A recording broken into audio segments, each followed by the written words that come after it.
ഇത്ര നാളുമെങ്ങു പോയ സ്നേഹാദ്രയാമമേ, ഈ മടിയിൽ തലചായ്ക്കാൻ കാത്തിരുന്നതാണു ഞാൻ.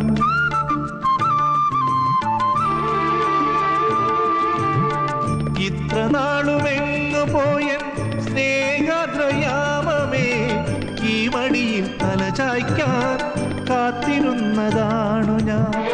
കൈത്തലങ്ങളിൽ സാന്ത്വനവും തേടുവാൻ കൈക്കുഞ്ഞിൻ കനവോടെ കാത്തിരുന്നു ഞാൻ. പാലാഴി തീരം കണ്ടു ഞാൻ, സ്നേഹത്തിൻ ആഴം കണ്ടു ഞാൻ. പൂച്ചെണ്ടിനു കൈ നീട്ടി പൂക്കാലം വരവേറ്റു, ഒരു സ്വർഗാരാമം നീളെ കൈ വന്നു.